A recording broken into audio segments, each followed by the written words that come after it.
had to be discussed and ventilated in government meetings, especially on platforms like intergovernmental relations, failing which they then have to be elevated to EXCO for discussions. But yeah, we I don't know whether we have the handkerchiefs to assist governments when they cry, that we give them so that they are able to. Over to you, honorable members.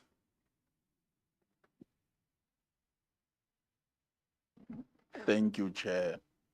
Good morning to the MEC and the team. I think let's welcome the presentation. I think, Chair, you went the of every department when it comes to this committee this week. They are all saying public work this, public work that, public work that. We could not do this because of public works. But I think they will answer for themselves because they are here. Mine is just to ask. I look at your slide 7 and slide 8, and what I see, or what I deduct, is that you have 14 dwellings that you are busy. It might be you are upgrading, rehabilitation, because I see they are segmented: rehabilitation, upgrading, maintenance, and repair. But 14 dwellings, 16 office buildings, 2 departmental facilities, 2 access roads, 1 Bethlehem EMS. And my question is, how does the department prioritize which facility to renovate? Because when I look at this, it means that Department of Public Works is more focused on departmental than community-based facilities. When you look at how this maintenance, rehabilitation, and repairs are structured. Because when you look for the people of the Free State, it's only Bethlehem EMS, it's only 2 access roads.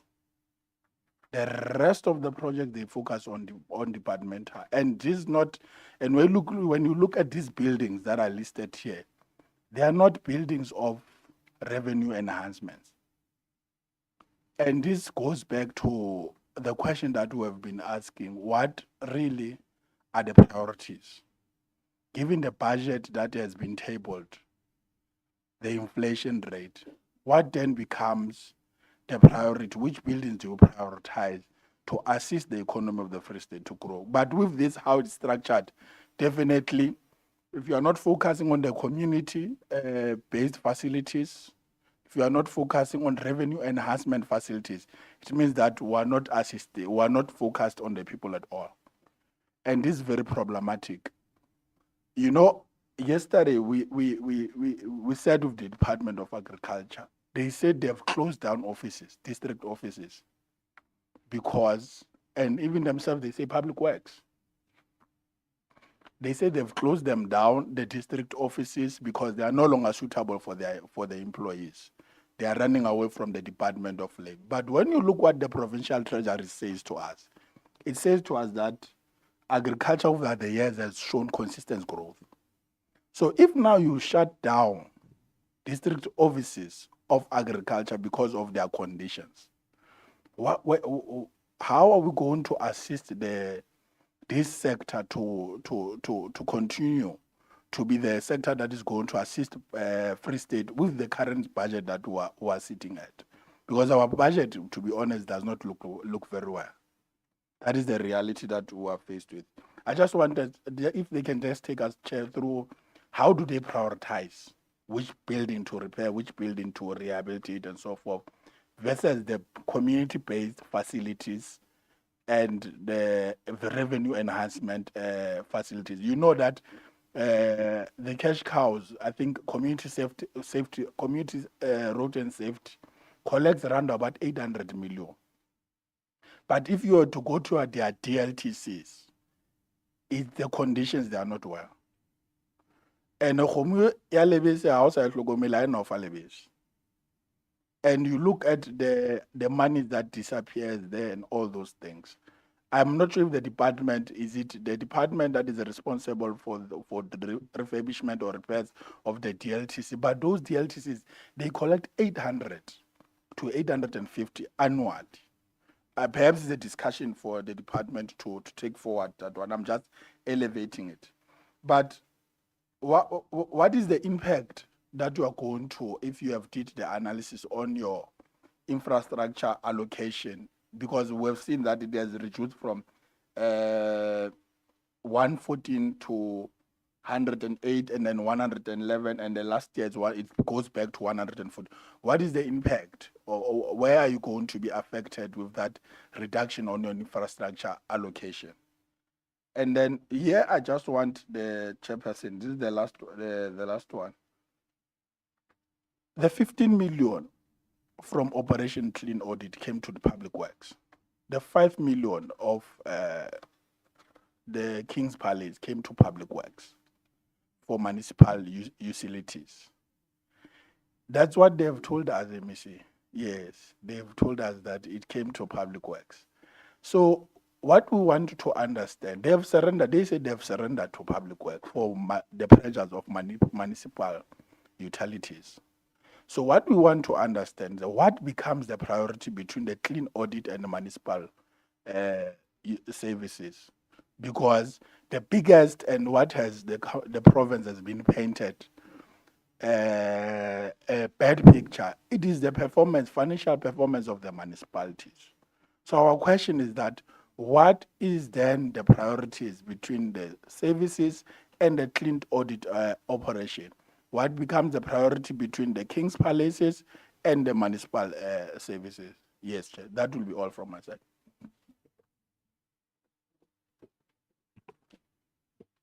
Thank you, Chair, MEC and the team. Let me welcome the presentation before us, MEC, with some questions, MEC. One, Free State House. The main allocation here was 10 million and adjusted 10 million, and the final allocation is 10 million in terms of the presentation. That gives you 30. Page what? Page 12. Yes.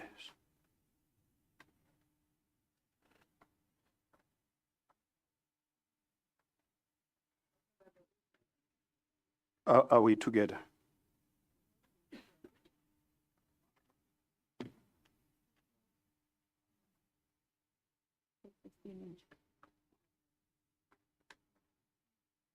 Yeah. Now, in terms of the presentation, the CFO said 22 and 80. Okay. But page 12, there is a final budget allocation, 2025, 2026, on page 12 also.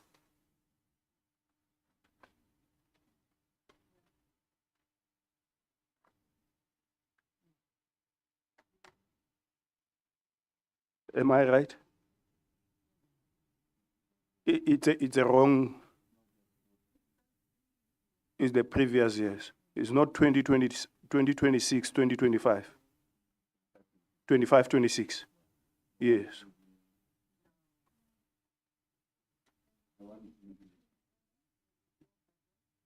Mm.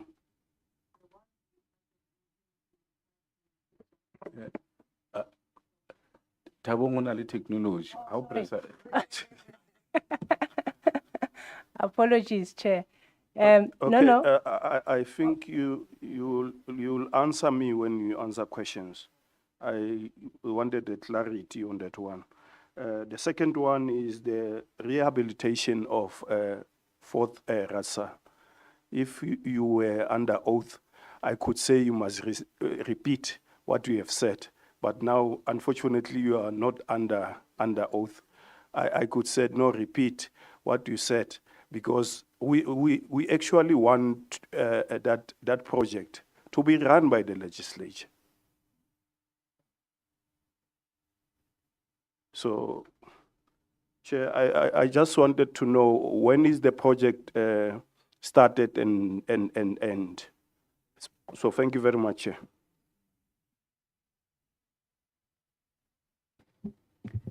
Thank you very much, Chairperson. Let me welcome the presentation by the CFO and welcome the MEC and the team. MEC, unfortunately, I'm also going to join the choir with the fact that there were quite a lot of departments that blame Public Works for delay of projects. Now, there seem not to be a harmonious intergovernmental relations. And when one sits and wonder, I don't know, I feel like there's no good communication between those department and your department. And maybe that needs to be taken care of with a speedy motion. Now, I'm not going to sit here and pretend as if I know this. I just want a clarity on it. What is the Premier Intervention Unit all about? Thank you.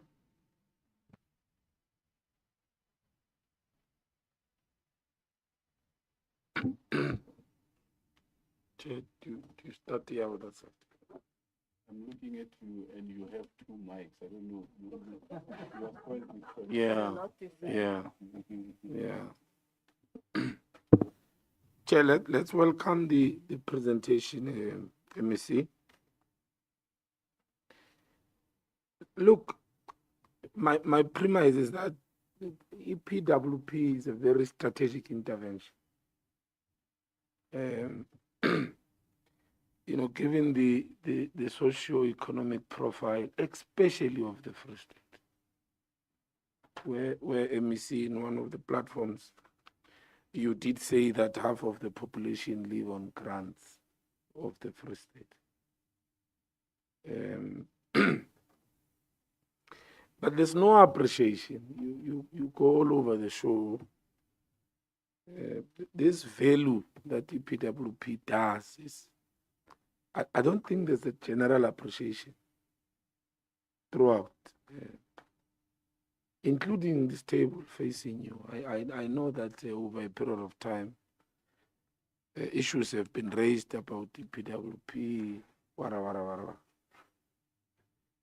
Have you guys been able, MEC, to help the society of the Free State, you know, to make that assessment, you know, the impact that we might be achieving through EPWP?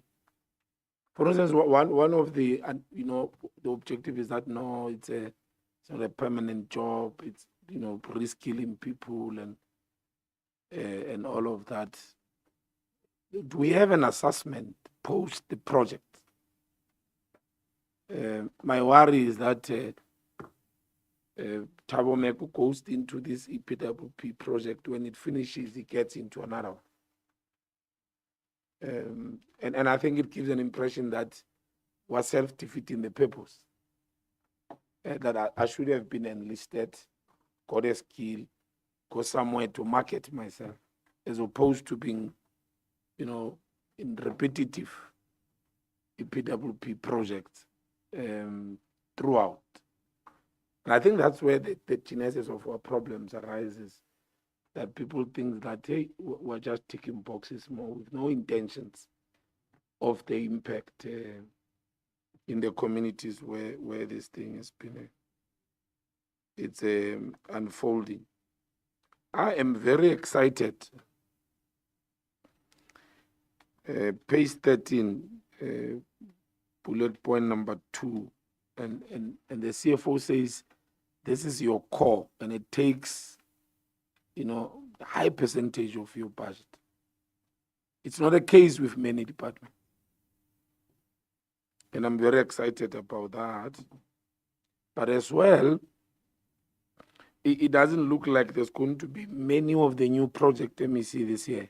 You're focusing on maintenance and refurbishment, and it is my hope that it will go a long way to attend to the problem that members are saying other departments are raising.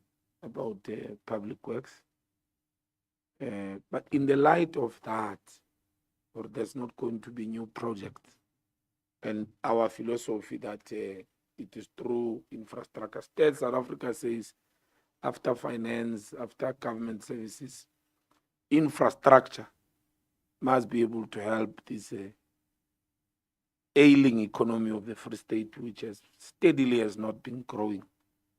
Now, the potential of creating jobs is through infrastructure. Now that, let me see, you are choosing that you are going to refurbish and all of that as opposed to new projects, do we think that the impact will be the same?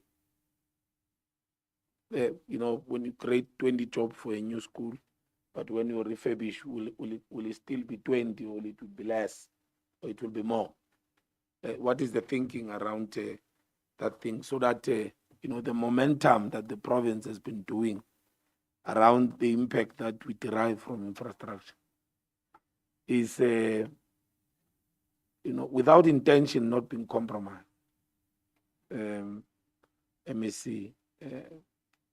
And I think it borders also on the whole issue of planning.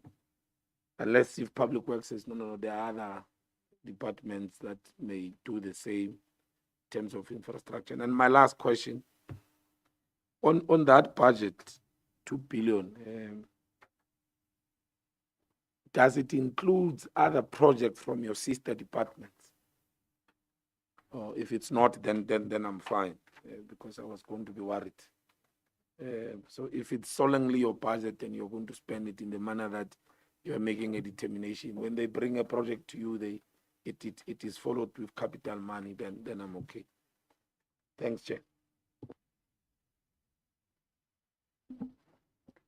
Thank you, Chairperson. Good morning, MEC. Good morning to the department. Chairperson, I want to raise an issue, and I think it's something that we will have to relook. We now get the departments that sit in front of us and give us the estimations, and this department is clearly underfunded. But nowhere is there provision made where ProPac can give inputs and say, but move the money here, move it there, take a bit away from that department, put it towards this or that. So I think there's in Afrikaans we say, 'n groot leemte.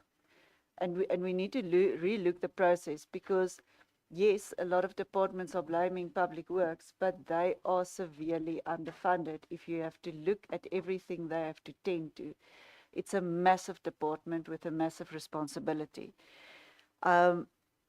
I know that it was mentioned that the MEC will brief us in her speech as to the selling of the unused buildings. So I don't think we will get into that now, but I just want to emphasize, I did see that you are running such a campaign. I think it is very good. I think we need to get rid of the buildings that are costing us money and not bringing in anything. Then also our rentals in this department is quite high. I hope to see that we will be moving from a lot of rental buildings to government-owned buildings. That will be great. Then cost containment measures. I know that you are responsible for the municipal accounts, the rates and taxes, as well as the water and electricity. And I know that it is not your department that use it, but departments such as health, education, etc. What are we doing to do cost containment measures in those expenses? Because if you get to a government building, whether it is a hospital or office, or the lights are on during the night, the taps are leaking, it is a massive wastage, and it's costing us a lot of money that we could have spent on infrastructure. In terms of the fourth raadsel, I see that 738,000 was already spent from the 3 million budgeted amount. What was it spent on? And then, yes, there's 4 million budgeted for the next financial year. When do you foresee that we will be able to access the building again? And you already made mention that it's first of all going to go to where we meet as a, not as committee, but as a plenary. Then in terms of, sorry, I just want to check that one. That was already answered. The 47.9 million for EPWPs, is that strictly from grant money? Or is it our own money from the department that we are putting towards that? And if it is, how is that assisting in our infrastructure upgrading? So either in terms of maintenance or in terms of capital projects upgrading our buildings. Then there's a National Infrastructure Finance grant from National Treasury.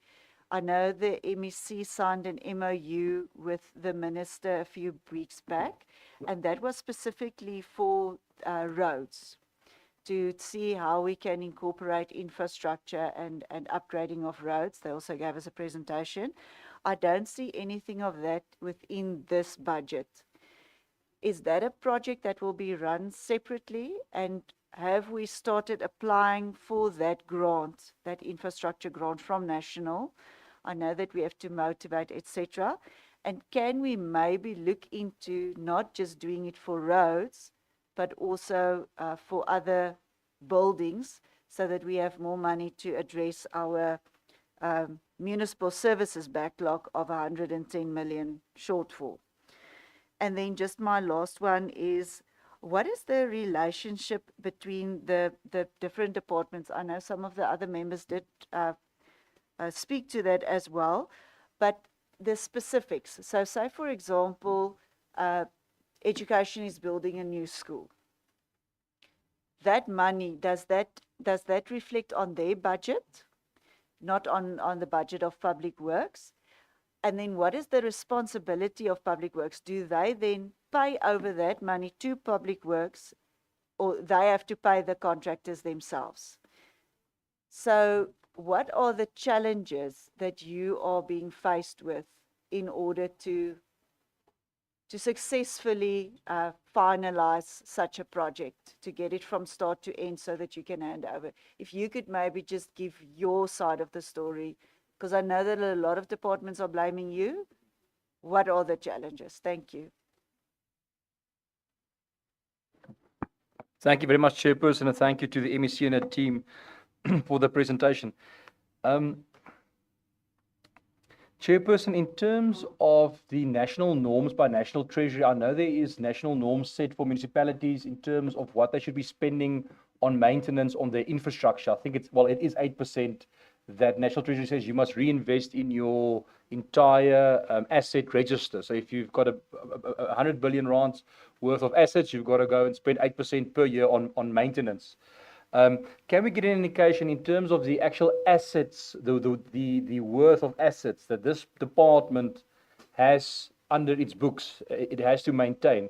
Because if I understand correctly, in terms of the maintenance budget for the new financial year, there's only 40 million that is there for maintenance. It's 18 million under infrastructure projects, and then as well there is rehabilitation and refurbishment to the tune of 23 million. So let's say 41 million. If we can get that in terms of a percentage versus the total assets, would we get even to 1%? I'm not sure, because I would imagine the asset register in terms of value of this department will be billions, and then only spending 40 million rand on it in a year, I don't think it. And I wonder if National Treasury has a norm as it has for municipality or for metropolitan municipalities, because I think a lot of the maintenance issues we have, a lot of the infrastructure issues we have is really maintenance, maintaining of gutters, maintaining of roofs, very basic things that can be done. If you own a property at your house, you normally clean your gutters, every month or two, especially when the rainy season comes, and you make sure water moves away from your house, not towards your house. So I think that is very crucial for us to go and actually make that sum to determine what we are spending on maintenance, and is it enough in terms of the national norms. Then I do also note on page 12 that our own revenue is down by 8.7%, or it is expected to go down by 8.7%. Could we get an indication what is the reason for us making less of our own revenue by the department? And then lastly, in terms of the EPW program, we are spending 48 million rand on EPWPs, and there was during the presentation, a comment on the impact of our EPWPs, and that it does play a very important role, especially I think in terms of skills transfer. It's employment, but I think more than that, it's actually giving people skills that they can take further in life. But what is the actual number projected from the 48 million rand? How many individuals are going to be participating in our EPWP projects with this budget? And how are we monitoring and evaluating the impact and the work that's being done and prioritizing certain projects above others? Thank you, Chairperson. Thank you. Maybe just to say, Medulani, we are doing oversight. Unfortunately, we must follow the expenditure. Now, maybe let me reserve my comment after your reply, MEC.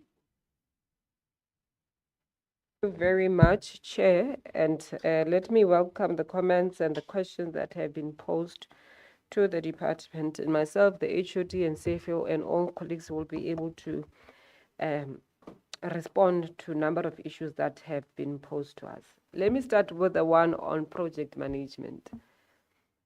I think we, as the department, will have to have a special invite from yourselves, Chair, just to take you through what happens when the department is given a project to implement on behalf of the client department.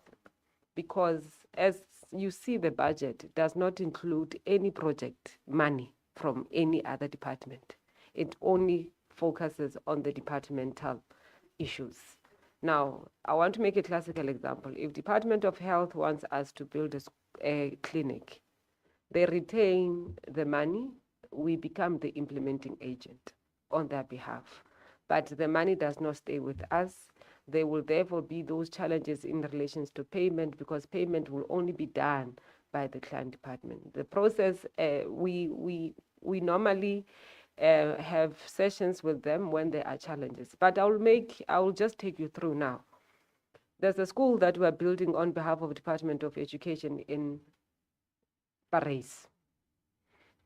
The school was running well up until now recently.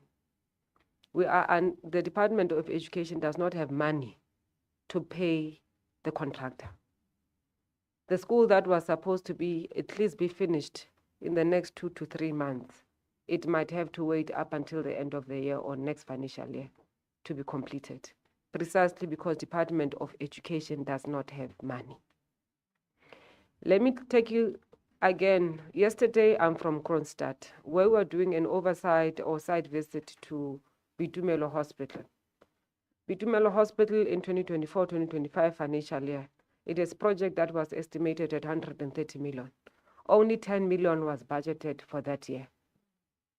That means a contractor will be appointed, he will pay it up until 10 million. If there is no additional money, there was nothing that we could do. That contractor was not paid for almost a year, 6 months plus, almost a year, to a point whereby officials of the department were held at ransom. They were put, what do you call this thing? Hostage by the contractor. Officials of the department had to be held hostage because the Department of Health could not pay contractors. It's only in the past 6 months that the Department of Health has been able to pay. I went there yesterday. We checked the progress. The progress is at 49%.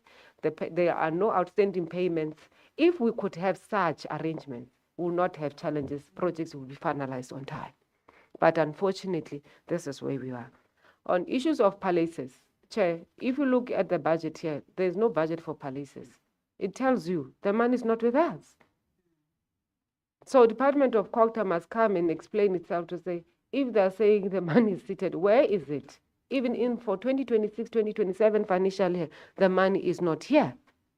in the budget that we're presenting before the portfolio committee.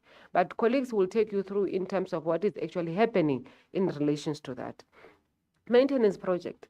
I'm happy that honorable members are observant of the fact that when you go to our budget, it's only 18 million to do maintenance. What can you do with 18 million to do maintenance? Let me give you also, the department is sitting on an asset base of 14 billion as we sit, with 4,800 plus assets. That includes schools, clinics, buildings, houses, plots, and all the assets that are there on their asset register. There is absolutely no way that you can sit with a 14 billion asset base and you get 18 million for your maintenance. This is reality. These are the numbers that are here. But let me also take you through.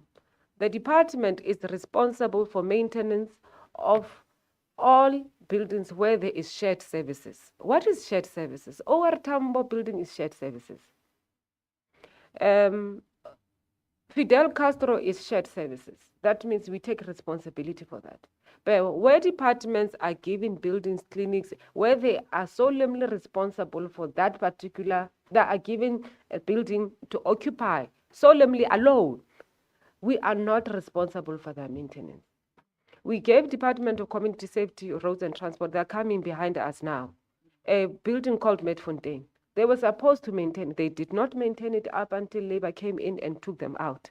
Who's left with the egg in the face is Public Works. We're supposed to maintain it now because we can't leave our buildings going down the drain being dilapidated. Just last week, these officials of the department went to Velcom in Bitumel King, not social development, where MDR building, where Department of Education just vacated a building without alerting us, at least to let us know that they are leaving so that we can then take over of the maintenance and the security of the building. In just 2 days, the building is run down. And it hurts, it's very painful. I was on Tatemenye's throat to say, but how did we not notice? MEC, we were not told. We went there, the people were there last week, today they're not there. They moved from one building to another without even alerting us. Now, why are we not prioritizing agriculture? Department of Agriculture, Glen College, the students there, they were on a protest, they vandalized the building. The Department of Public Works came to the rescue. Even though maintenance of Glen College is solemnly responsibility of Department of Agriculture. We came to assist. We went there to assist. We took our artisans in the department, including those who are on EPWP program on artisan development, to go and assist them to maintain. All they needed to do was to buy material, and that's what they did. And we said to them, post this, because we can see you've got capacity issues to maintain your own buildings. We'll assist you with about 10 artisans. And we committed to that.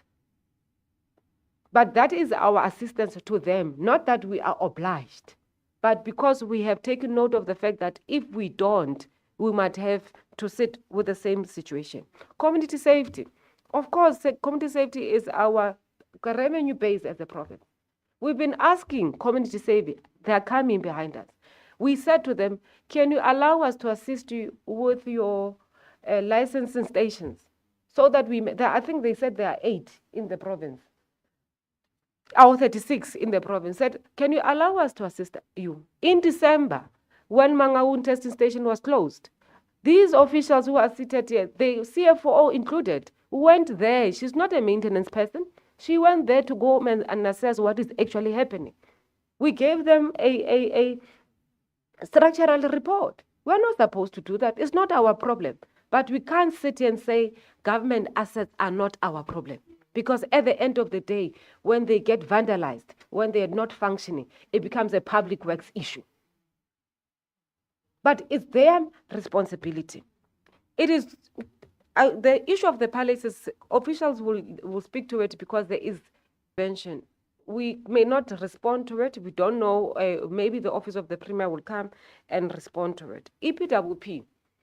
On EPWP's chairperson, when we started in 2023, 2024, This department had no artisan development program.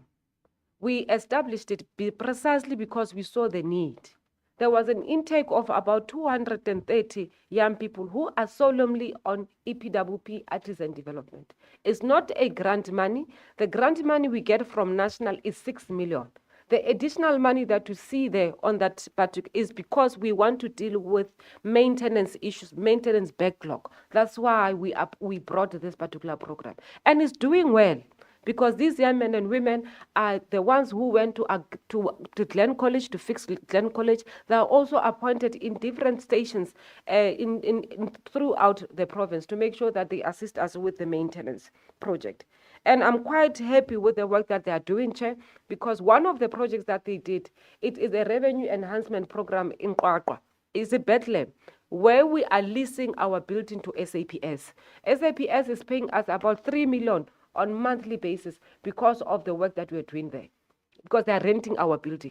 And they have now recently refurbished that particular building. And I wish colleagues, if when you have time, you can go and visit that building in Bethlehem.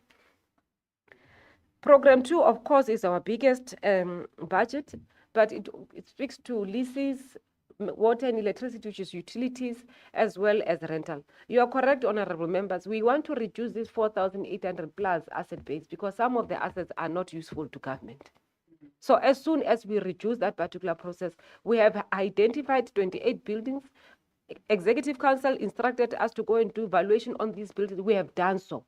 We're done. We are now going to present the report to EXCO so that we can then be given go ahead to really dispose of these particular buildings. On the national upgrade on the roads, we are not responsible for roads. When the Minister of Public Works and Infrastructure was in the province, he came here in his capacity as a minister, but also because entity of ISA reports directly to National Department of Public Works. ISA came here on a program to do an analysis on the roads infrastructure.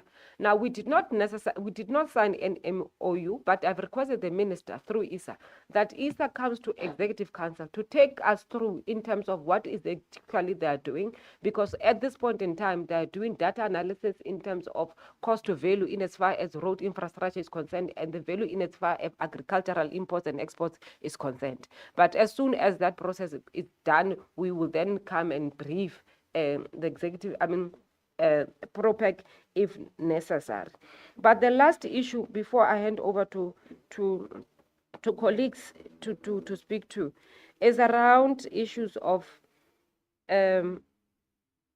buildings. There was a question that whether this particular national infrastructure grant, we can't make a request. We will in future. We have been discussing it because, for instance, we know a number of buildings need refurbishment. Others, they're like OR Tambo that need grading. But we said, as we navigate the journey, we'll make those particular requests. But at this point in time, we need to fix what we need. We must excel in what we are doing currently, so that as we navigate the journey, we're able to stand on our 2 feet in as far as refurbishment of assets is concerned. But Chair, I would really wish that we have a cluster session with PROPEC, with all other departments. They must say these things in our faces so that we are able to respond to them. Because most probably, I think I must also take it upon myself to go to Executive Council, take my colleagues through in terms of the processes. Most probably, when we come here, we are not even clued up in terms of, for instance, I will make an example about maintenance. I'm not saying it's anything untoward, but maybe they are not aware of the policies that are there, that the officials in their own departments, they are not telling them. For last thing, Chair, if we're supposed to maintain schools, Department of Education is sitting with 100 million on maintenance of their schools. Thank you very much. Let me see. You know, the more you respond, the more you depress me. Principles. At the heart of this, when we made the request to engage the Premier as portfolio committees, it was not something motivated by malicious intentions, but it was to assist that oversight must assist good governance. Now, when we pick out these issues, what do we say? Because part of the issues is that when departments come here, all of them want more money. And there's no way that we can have more money. So it therefore says that somebody must suffer. Money must be taken from the... And that's why I was talking about the handkerchief from the portfolio committees, because everyone, when they sit there, they want us to assist them to get more money. From who? It means we must get that money from you to give to them. And tomorrow they come and cry and say, you did not do what you were supposed to do, forgetting that we took money from you and gave it to them. Now it goes back to the issue of government priorities. How does government plan? What then becomes the objectives of budget lekgotla when they start the budget lekgotla? So that they then say at the end of that, everyone understands. I should not get more depressed, because still the issue goes back to the source. Us here dealing with symptoms. Exogenous factors in our economy. The war in Iran. Once the effects, even though they were saying that we still have reserves that can carry us, I don't know for how long. Because if the war carries longer, and it has that effect in our economy, the first victim becomes your department, because people must be fed, kids must go to school. Now, to get money to do that, we come to you. No, don't fix that building. Take that money, give to people to get food. So I'm simply raising these issues to you, ABC, to say, you know, the more you sit in front of me, the more you depress me. Now, when you say the department is coming after this one, I wished that you could also sit here and assist us in wiping the tears, because they're going to blame you when they come here. Now, I let me give over to you, MEC, to finish the depression that you have caused. Chair, I wanted, before we leave, especially on issues of palaces, that there should be a clearer and a deeper understanding of what is happening, so that we don't leave here not giving proper information in relations to that. I would wanted HOD to speak to that. And the issue of Ratsal, I would also want us to speak to it.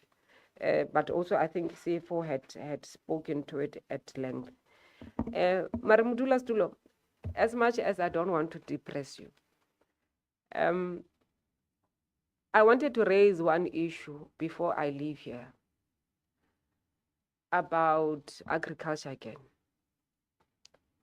Last week, I went to Lady Brand to hand over a building, an office space for Department of Agriculture.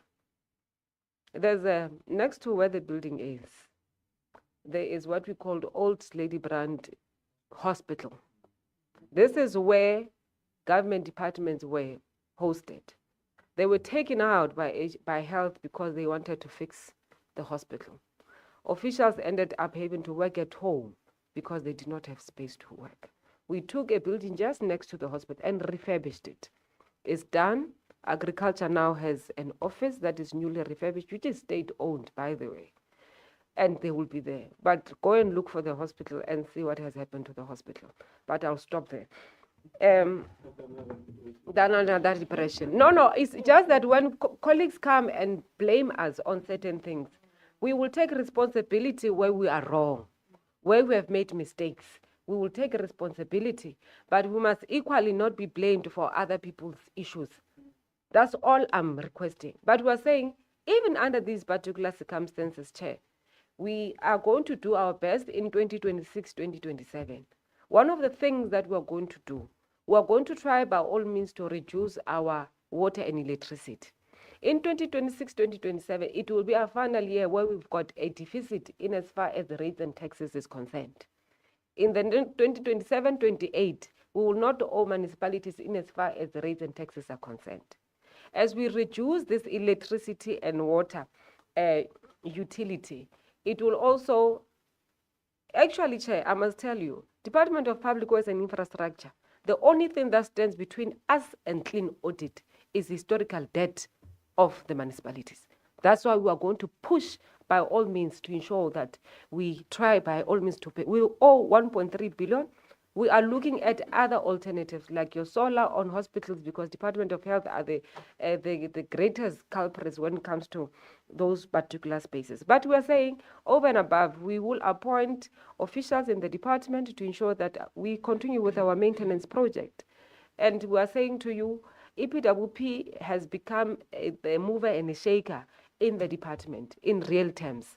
We have seen young men and women who are becoming real artisans in the department.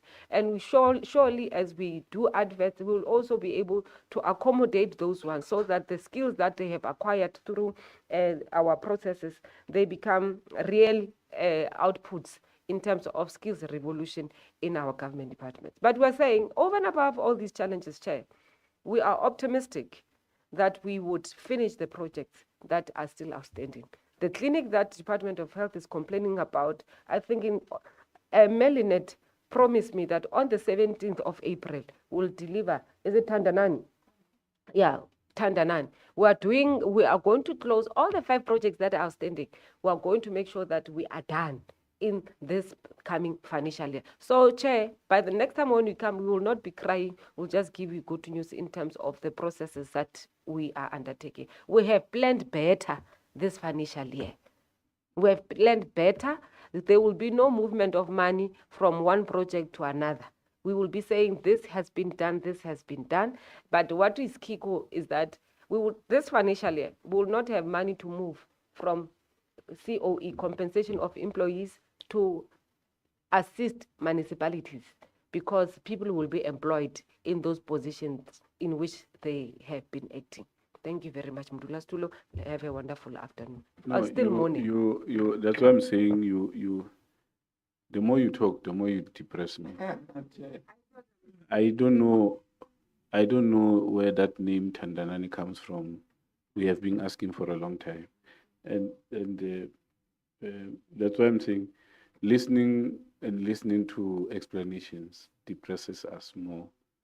These members went on an oversight to the same hospital you went to yesterday, and there's a leaking roof somewhere, and those people are saying, no, we can fix this thing by putting something there, but we have to wait for permission from Bloemfontein. We have not been getting that permission from Bophelo House up until today. That's why when it rains, we have the leakage, the water going through the walls.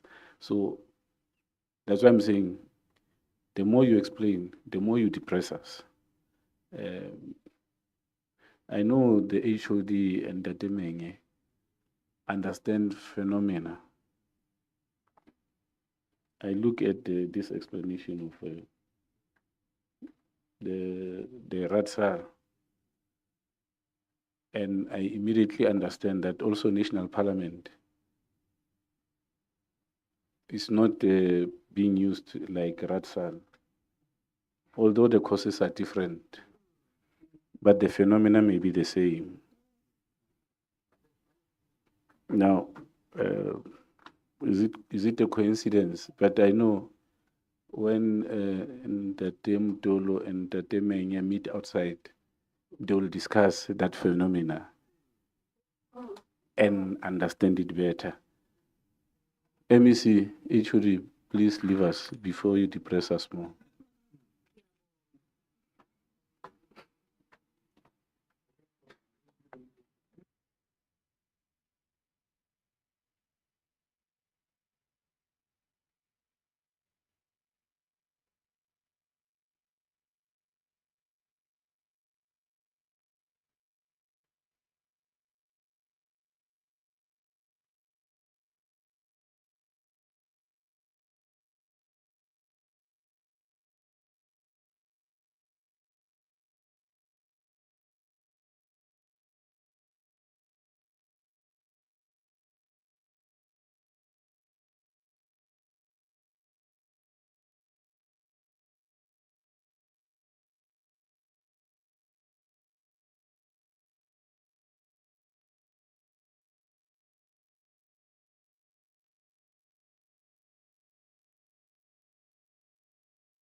Okay, Chair.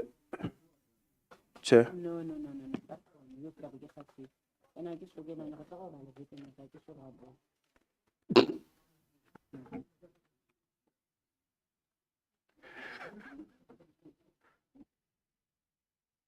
You just bear with us. It's Friday.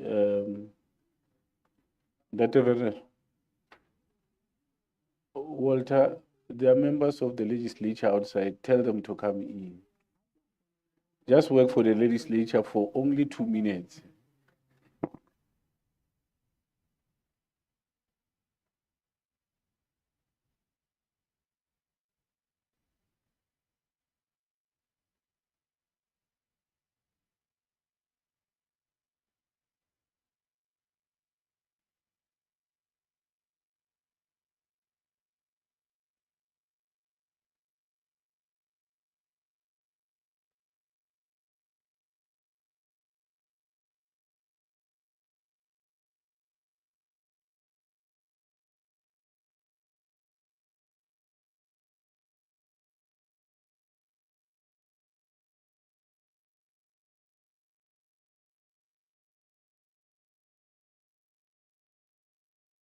We have been having these interactions now. This is the last committee. We are so tired.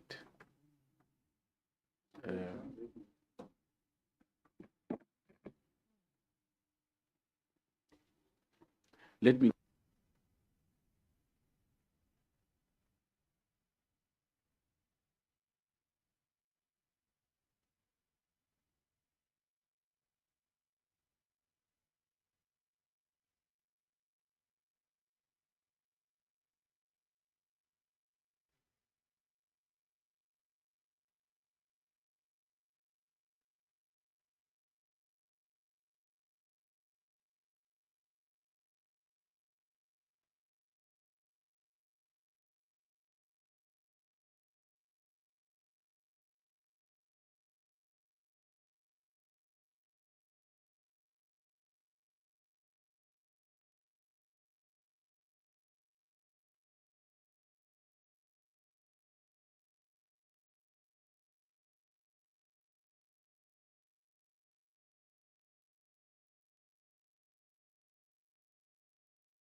Honorable members, let's continue. Those members are busy. MEC, thank you for coming. You are the last department. Just give us the necessary energy with a presentation that will inspire us. You know, so that as we get into this weekend, at least we are hopeful that the future is bright. Over to you, MEC. Thank you, Chairperson and honorable members. The presentation we are going to give would highlight, among others, that for the 2025-26 financial year, there was a slight increase with a total of 166 million during the first adjustment of the budget, which comprised of 7 million for compensation of employees. That's the good news, Nyana, and the energy we can give you. The second point is that 159 million accrued to the department from the rollover of the Welisizwe Bridges program. The second point is that the department received a total of 5.2 million for early retirement and voluntary exit program. This is for both the department and the fleet management. Now, these issues do not necessarily address the budget pressures that is faced by the department. This is mainly, covers for the PRMG rollovers and early retirement incentives. Also, just to make a point that the compensation of employees is still projected to overspend in the financial year 2025-26. And the last point I would like to make is that just in summary, you will see that the department still faces severe budget pressures in the 2026 MTEF period. And so we'll reflect in detail all these issues that I've mentioned. Thank you.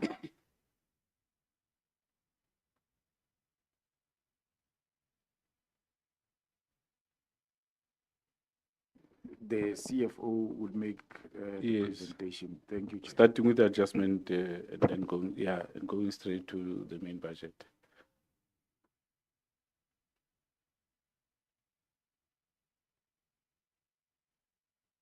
No, I said go on, CFO. I know I'm ugly, but not so much. So if I say go on, don't be afraid. Just go on. In fact, don't be threatened by the person sitting on your right-hand side. Thank you very much, Chair. All protocol is observed this morning. The MEC has already summarized our presentation, Chair. If we go straight to slide number 4, we've already presented this in the first adjustment, so I will not necessarily go into it, but we wanted to highlight and reflect on the adjustment for the 2025-26. So that is the adjustment that we did receive in the first budget adjustment of the year, whereby we only received an increase of 7 million. The 159 was already committed for Welisizwe Bridges. What we are dealing with today is a second adjustment. In the second adjustment, I must indicate that there was no any additional amount or any movement in our budget. The only incentive that we did receive was a special budget adjustment for the early retirement for the department and fleet. We had in total 15 applicants, of which we did receive that augmentation from National Treasury. The department will be receiving 1.9 million and fleet management will be receiving 3.2 for the officials that will be exiting the system. So that is only the sort of like an incentive that we did receive, but no any other adjustment. Even in our own budget, that where there's a shortfall, we did not move any funding. It's just shiftings within the economic classification, so there's no impact. This just provides the appropriation bill as it is sitting at the moment. We can see that amount is going towards the transfers and subsidies, and it's not affecting compensation of employees, goods and services, and others. So this is the appropriation bill that was submitted to the provincial treasury. So the allocation is going to administration and transport regulations for the participant that will be exiting the system. That is the narrative of what I've just spoken about on how that amount of money was broken down. I must indicate that the reason we are receiving fleet in our appropriation is because it's an entity, but we are going to transfer that amount to the entity so that they can pay the officials that are exiting their system. What we wanted to highlight with what the MEC has said is that we are closing the year with financial budget pressures. When we did our calculation, we can see that out of the 3.9 billion that we are receiving, if you subtract the conditional grants, as well as all the earmarked funding that we are receiving, On goods and services, we are left with 970. That is goods and services and COE. At the moment, our employee compensation, we need about 1 billion, and goods and services, to cater for all the issues that the department has. The issues like tools of trade, as well as maintaining the RAs. And we still have that shortfall that is affecting our department. So that's what we wanted to highlight, so that when we look at the outer years, we can also consider that. So we just did an analysis of what the department is not able to afford. And what I want the committee to also remember is that when we look into the new financial year and the outer years, you will see that what is allocated it's barely less than that, especially on the voted funds. We are allocated way less than what the compensation needs. Now, with that slide, I want now to jump to what we allocated in the new financial year. What I've just indicated is that with compensation, we have seen that it needs about 1 billion. But if you look at equitable share for this current financial year and next financial year, we see that already that's where the budget pressure is sitting. We need 1 billion, but we only have 838 for the next financial year. There's even a cut if you look at that line there. All this other funding, there's 360 is earmarked. It's an enhancement, so we cannot utilize it to augment the shortfall that we are having. Then if you move down, we can see that own revenue is sort of like increasing, because we the main collectors of revenue.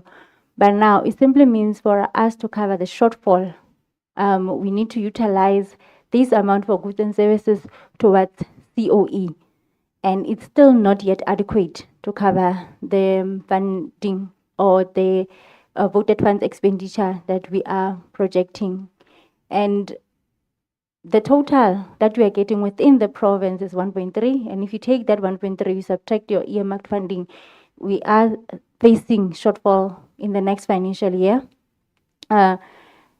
The funding that we are receiving here, most of it is the national funding, which is allocated towards the PRMG, that is for provincial road maintenance and public transport, as well as EPWP. So if you look at the total and then you compare with what we will have a minus of 5.9% in the next financial year. And then if we look at the outer years as well, we are seeing a decline in our budget, slightly increasing in the 2029 financial year. So hence, our MEC did present that we are facing severe budget pressures, because we have reported unauthorized expenditure over expenditure, but still, when you look at what is allocated in the outer years, we are still facing budget pressures. This is how the next year's bill at the moment is allocated with all those deficits. I have indicated that the current COE, we have projected about 1 billion, but what we can afford at the moment is 926. So there's already a possible shortfall in that regard. Goods and services, it looks as though we have allocated more money on goods and services, but we must consider that bulk of it is the road maintenance, is for road maintenance. So what is remaining there, if you take the two amounts, it's a small amount that we have allocated for the tools of trade, or for us to be able to proceed with our mandate. Transfers and subsidies mostly caters for the transport, for the PTOC. So most of it, it goes for the leave gratuities that we are paying there, as well as some of the claims that we are receiving. So it's not as though we do have enough money for transfers and subsidies. We have also allocated funding on payments of capital assets, of which bulk of it is for transport infrastructure, that is the PRMG allocation. So the next slide is just showing what we have already presented in summary. In the pie chart, we can see that the department is receiving about 51% from PRMG, and then equitable share is 24%, and enhancement is 10% of that, and own revenue is 5% of what we are receiving. So we just wanted us to reflect on what we are receiving, of which most of our budget is covered by the national funding, not the provincial funding. This is how what I've already spoken about, but now broken down per program that we are having within the department. But I've already spoken about it in the presentation on how we have allocated our funding for the outer year or the next financial year that we are facing. Thank you, Chair. Thank you. Honorable members, that's the presentation. Dulandi. Thank you, Chairperson, and good morning to the MEC and the department. This is a very short summary. I would have hoped to see a bit more detail. I would have liked to see specifically on which roads are you planning to spend money. So if you could give us a short overview on current projects. I know if I refer you to page 13 of the presentation, I know that there is money budgeted for maintenance. So which roads will be maintained? Which roads are you planning on spending or allocated capital projects? And then also current projects. So if you could maybe just give us an indication of the names of those roads, or even if just indication where they are and under which one they are budgeted for. And then just this is the provincial road maintenance grant. Is there any own revenue that you will be spending on roads, or is it just money from the grant that you will be using? Then in terms of the maintenance, unfortunately, Chairperson, if you will allow me, I have to go into detail because it's not here in the presentation. We are currently going into harvesting season. We have been receiving a lot of complaints about the roads leading to silos that cannot be accessed with heavy vehicles. Have you made provision to maintain those, or to grade it, or anything to make it accessible? It is vital for our economic growth. So agriculture is one of our biggest contributors to our economy. Then just to make mention here, and sorry, I may be misusing the platform now, but I've just received information that the sinkhole, there's sinkholes being formed now with the heavy rain. So specifically the road between Bethlehem and Warden, that happened this morning. It's very dangerous. I know that you are busy with the one between Fourisburg and Clarence. Thank you very much for that. I drove past it, so thank you for that. And then just again, that bridge, Bethlehem and Warden, it forms part of the R59, but I'm specifically speaking about the bridge that's I know that you are busy with the one between Fourisburg there hasn't and been Clarence. real Thank you very much progress for that. since we have been there. So thank you for So that. if you could maybe just give us some And feedback then on that situation just as well. again, that bridge, Bethlehem and Warden, it forms part of the R59. Thank you very much, Chairperson. Thank you for the presentation. Yes, Chair, just to add, in terms of the actual maintenance budget for the testing centres across the province, what is being set aside for maintenance, and especially in terms of Lenkau, I do understand from the department, DPWI, they gave assistance. Thank you very much, Chairperson. Thank you for the presentation. Yes, Chair, just to give an indication in terms of the actual maintenance budget for the testing centres across the province, what is being what will cost set aside for maintenance? Almost daily, in terms of Lenkau, questions from, I do understand from the public asking, how many people are being. Thank you very much, Chairperson. Thank you for the presentation. Yes, Chair, just to give an indication in terms of the actual maintenance budget, and then in terms of what will cost set aside for maintenance? Almost daily, in terms of Lenkau, questions from, I do understand from the yellow public asking, how many people are being. Thank you very much, Chairperson. Thank you for the presentation. that can you be allowed in flood terms water of to ordering increase phase the one, and then in terms of investment, do we have a process about how and almost daily items of how we wish to that do bridge, you understand from the yellow public asking for some Call it gravel the roads, thank you very much, Chairman, in terms of then in terms of a dashboard, and then in terms of investment, do we have a process about how public almost daily items of how we wish to do you understand from the yellow public asking for some gravel roads, thank you very much, Chairman, in terms of then in terms of a dashboard, and then in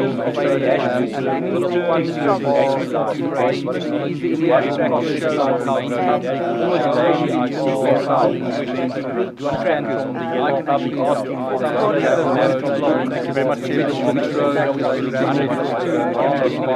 and then in terms of investment, do we have a process about how public almost daily items of how we wish to do you understand from the yellow public asking for some gravel roads, thank you very much, Chairman, in terms of then in terms of a dashboard, and then in terms of investment, do we have a process about how public almost daily items of how we wish to do you understand from the yellow public asking for some gravel roads, thank you very much, Chairman, in terms of then in terms of a dashboard, and then in terms of investment, do we have a process about how public almost daily items of how we wish to do How many understand that from you the yellow have? public asking for some Thank you, gravel roads, thank you very much, Chairman, in terms of then in terms of a You're supposed to know which areas that you to budget to fix those fixed camera. How many that you have? But like the one unused budget camera that is supposed to know for many areas. So I don't know whether to budget the plans or fixed camera. How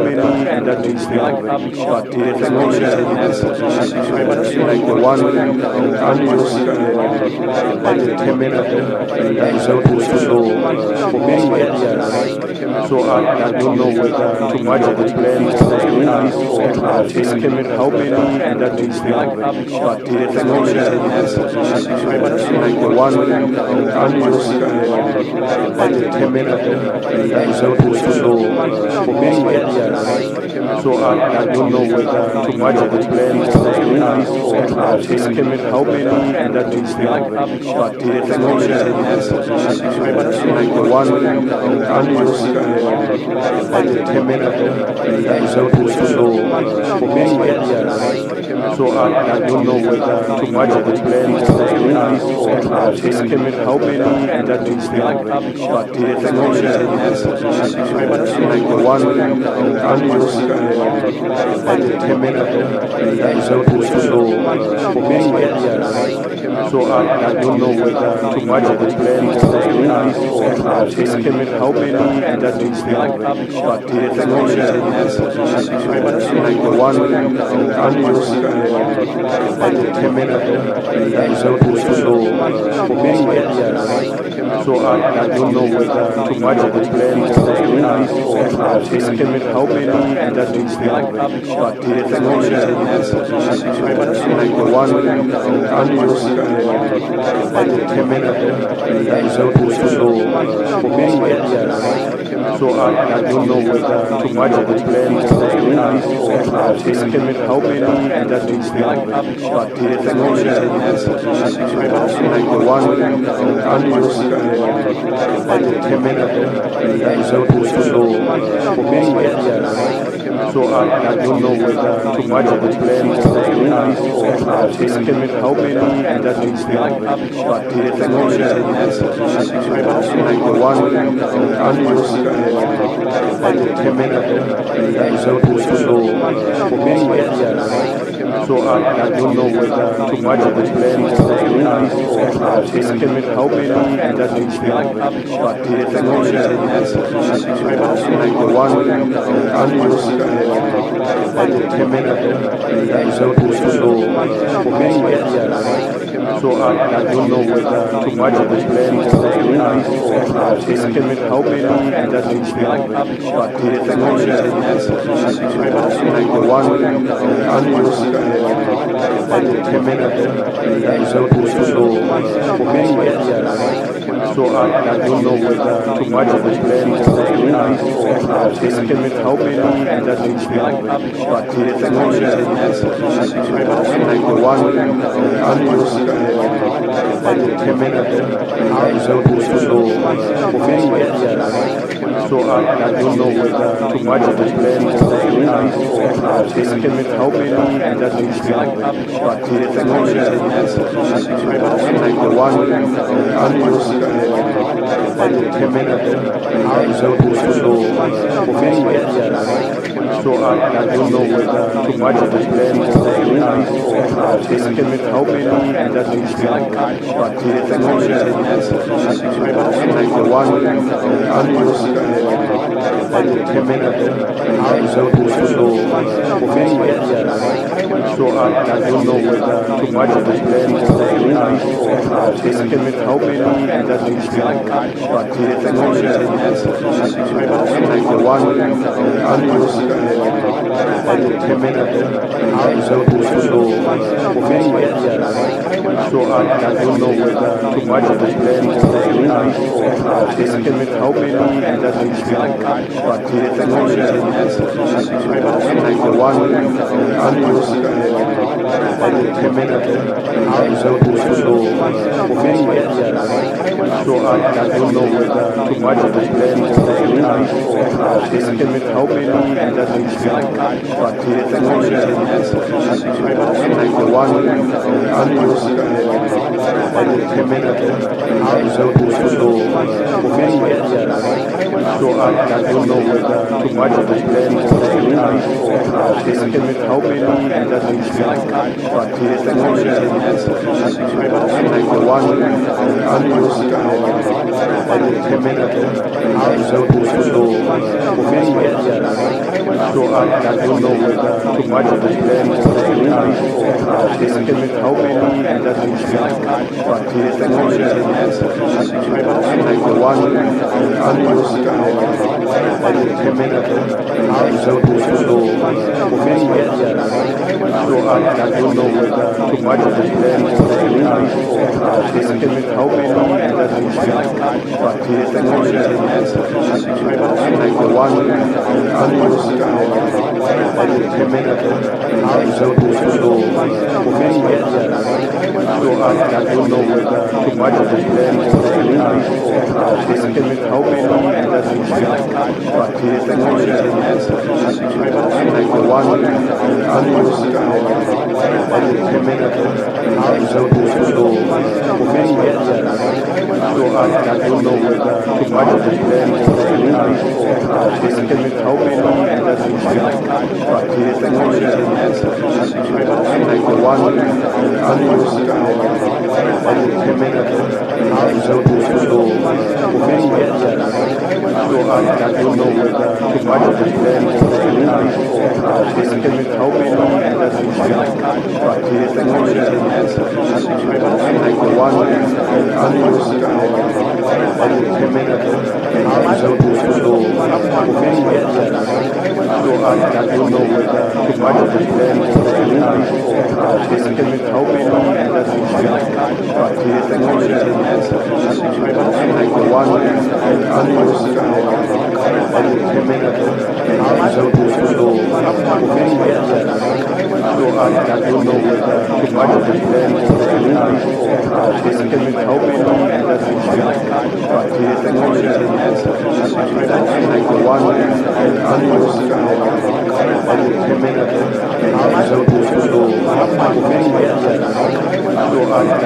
the budget plan will be for systemic helping in that regard, but the small items like the one with unused budget limit so I don't know whether the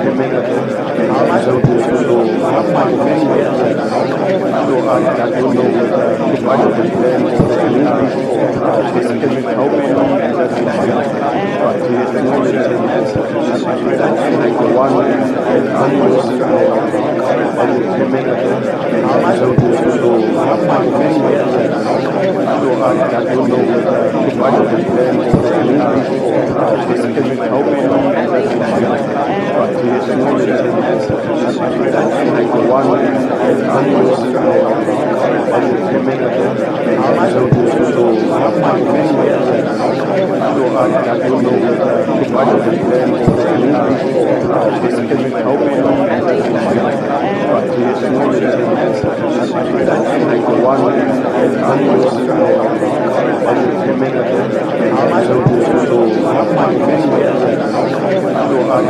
whether the budget plan will be for systemic helping in that regard, but the small items like the one with unused budget limit so I don't know whether the budget plan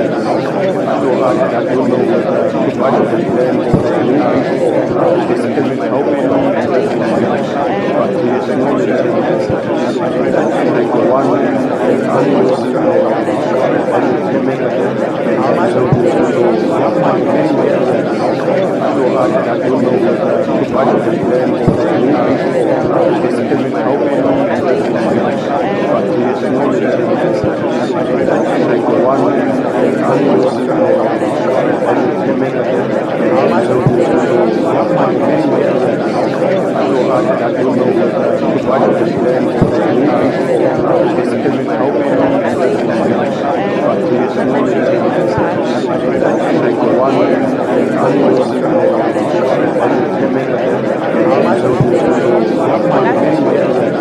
I don't know whether the budget plan will be for systemic helping in that regard, but the small items like the one with unused budget limit so I don't know whether the budget plan will be for systemic helping in that regard, but the small items like the one with unused budget limit so I don't know whether the budget plan will be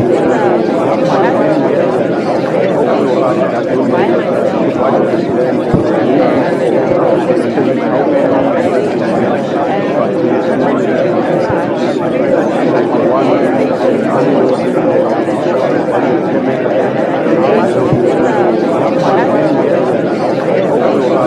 unused budget limit so I don't know whether the budget plan will be for systemic helping in that regard, but the small items like the one with unused budget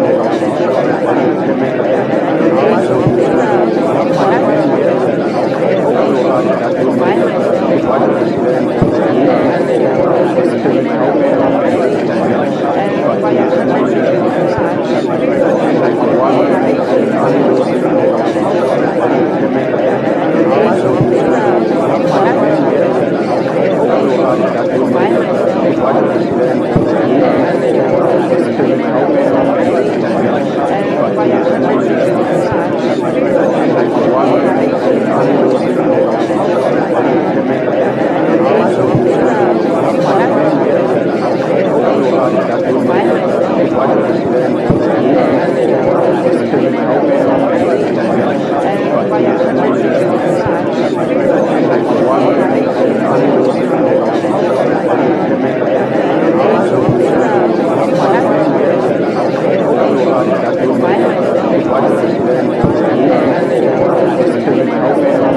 given to Sandra.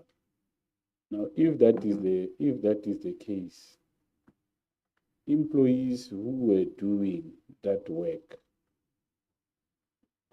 are they being repurposed now? Now that they don't have anything to do because the responsibility has been taken over by Sandra. I think one of the issues that you can pick up, MEC, is that your frontline service is the one that is problematic at the moment. When it comes to the issues of road maintenance, the department has been able to deal adequately with that service, and despite the fact that we are, our roads are, I don't know whether it's you call them the ferry, or because they ferry traffic to many provinces, but they've been able to be better maintained up to, even though we still have challenges here and there, but generally. So the problem is the frontline service. And we must admit that we have lost, and I don't see that as being flagged as a serious problem by the department. We have lost serious revenue, and we are going to lose again. We lost during the festive season. We are going to lose now during Easter season through speed cameras. And the responses that we gave us the last time, even though they were contradictory, you still have not said clearly what is the problem. Unless if ABC is reserving this for the budget speech to tell us what is it that is going to be done to resolve this issue. Thanks, MEC.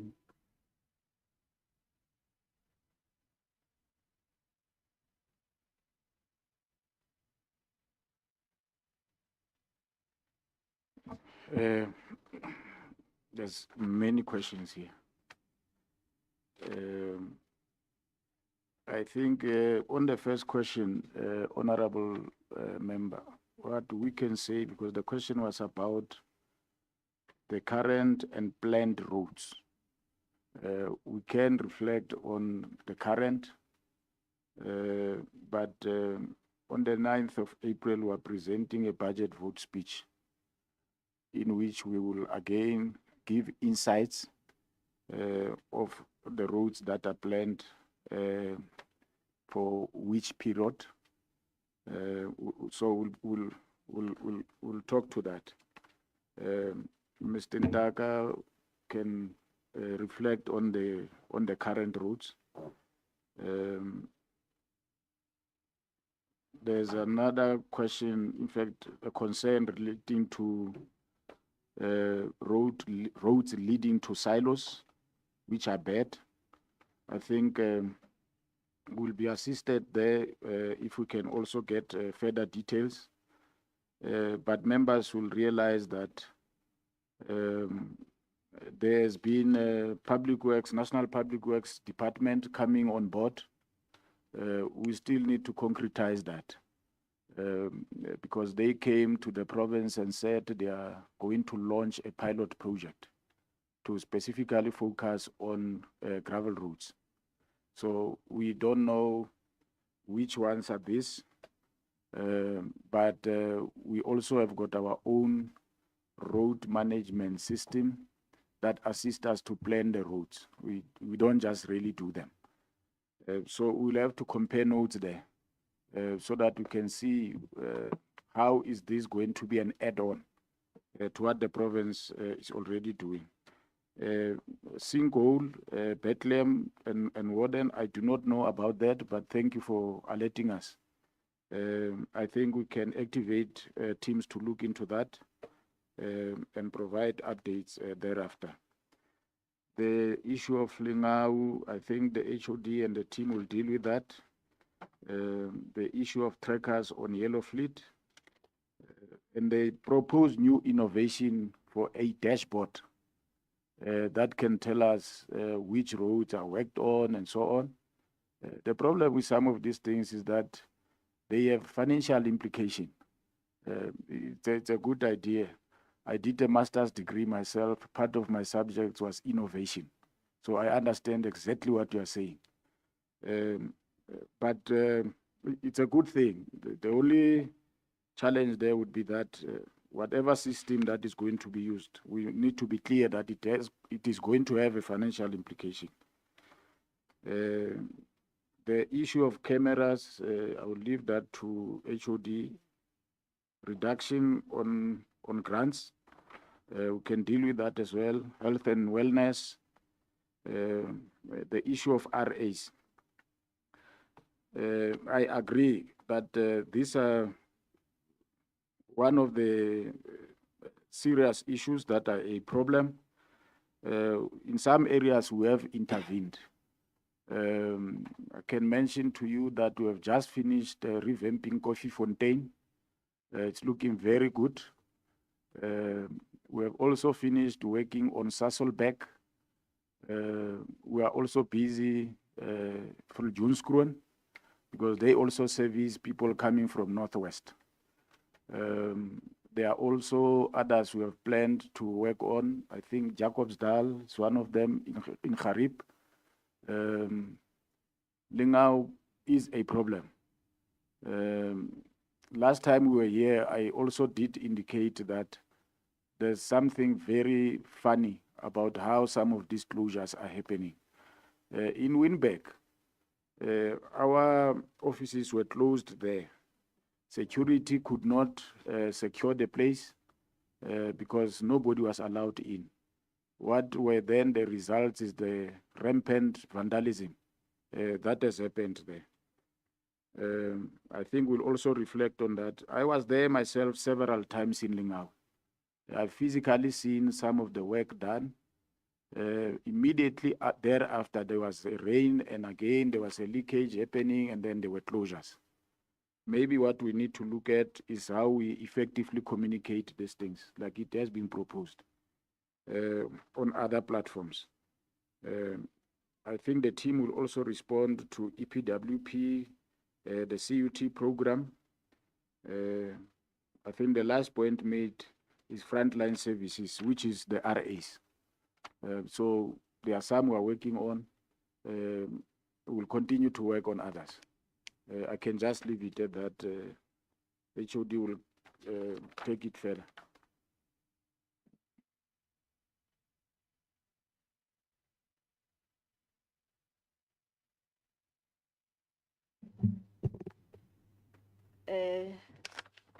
MEC has already touched on a number of issues. Let me zoom into the concerning one of maintenance of RAs as to whether we are in contact with Public Works and Infrastructure to try and solve these problems, as they are the custodians of immovable assets in the province. I think in a number of meetings, we have already indicated the status of capacitation of this function within the department. Historically, the mandate was within Public Works, and it was since transferred to the department. All the artisans that are responsible were left within Public Works. In the department, these functions fall around under the asset management unit, and you would automatically pick up the abnormality because in all departments, if you can look, you can consider the mandate of that unit is for the movable asset, not immovable assets, not the general maintenance of buildings.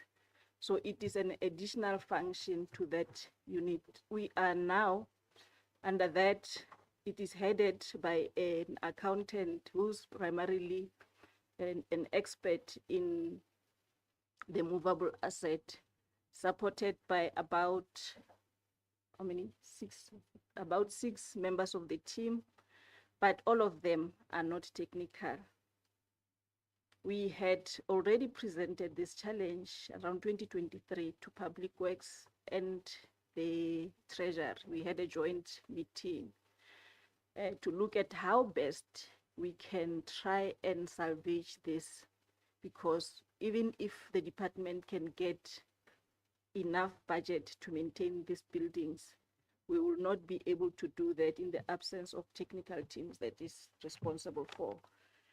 So we are just waiting for the budget to be concluded so that this function can be transferred to Public Works, because that engagement, Public Works was really open to take over the function, but they need it to have a significant budget.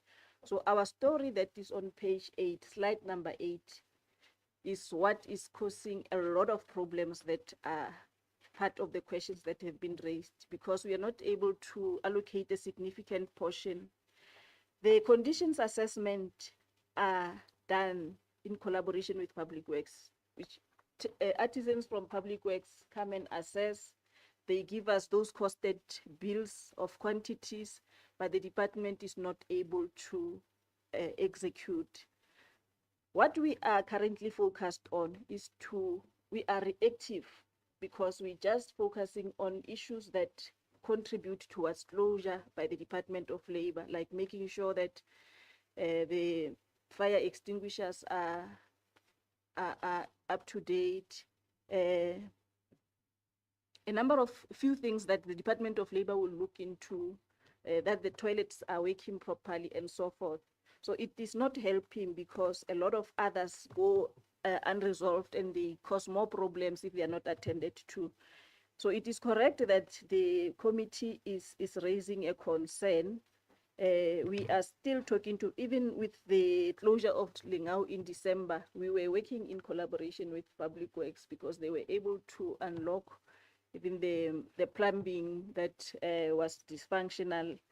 And it's quite a difficult one to say we will be able to solve it within a specific period of time, because it is dependent on getting a budget allocation that will enable us to do exactly that. I will ask the DDG to respond on the progress with regard to the maintenance of cameras. In terms of the PRMG reduction, Honorable Chair, and I think Honorable Zikwebale has already asked about it. I've been trying to open the allocation from the DORA to check actually how much each province is having.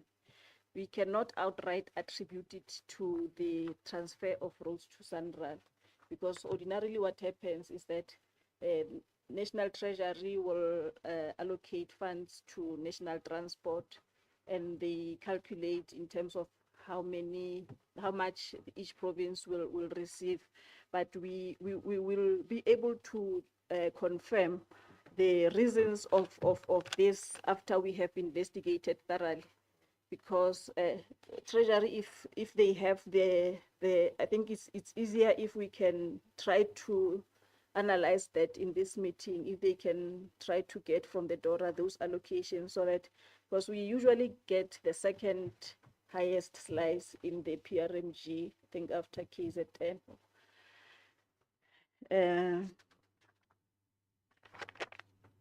I think on Lingau and other RAs, we have just confirmed that the challenges are a combination of water cuts, which is the responsibility of Public Works, because when the municipality cuts, we have to arrange with Public Works. Sometimes it takes a little bit longer for the municipality to restore.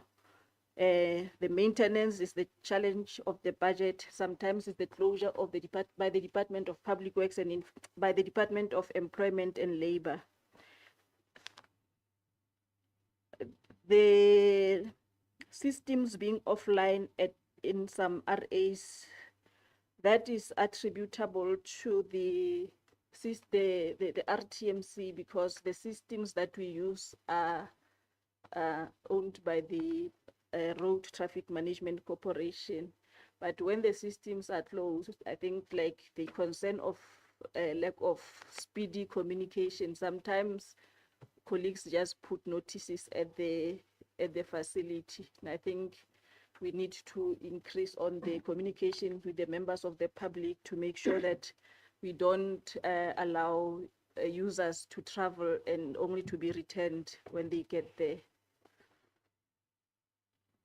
On the EPWP and where they are, in 2023, we made a bold decision because the COE of the department does not allow us to employ more people, and there's a shortage of cleaners and gardeners as well.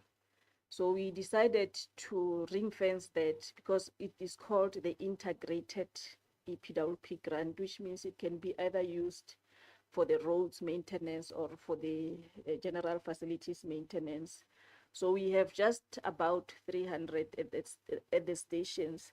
Hence, it is not acceptable when we still hear that there is a facility that is dirty, because we understand that every facility has an allocation of people additional to just make sure that the facilities are kept clean.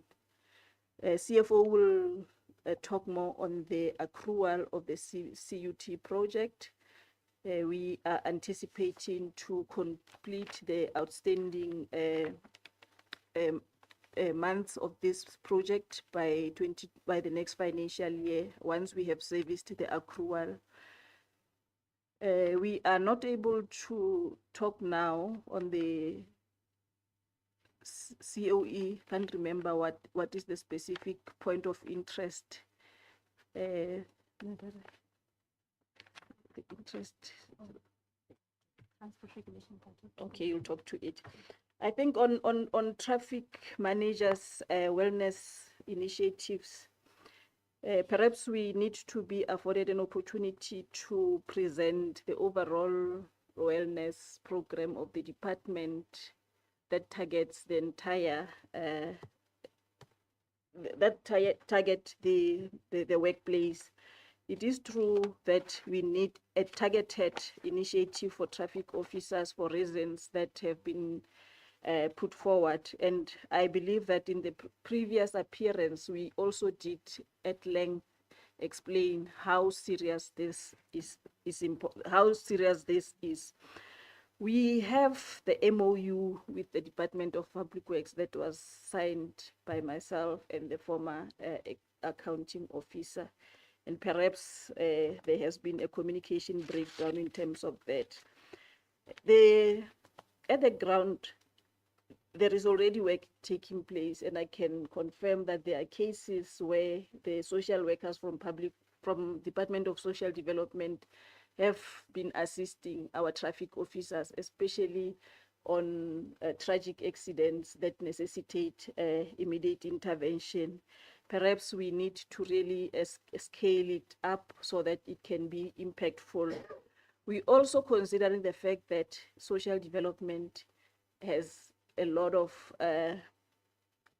clients to service, and they would not give us a targeted service. We are also considering to partner with NPOs that are already in this space, because they would be funded.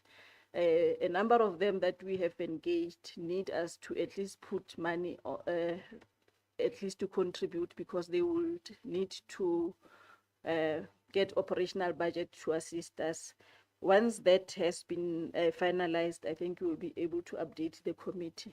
The DDG of the branch is also on top of that, and we will accelerate after we have also seen that the portfolio committee is really particularly interested in us finalizing this service, so that our traffic officers can be provided this service.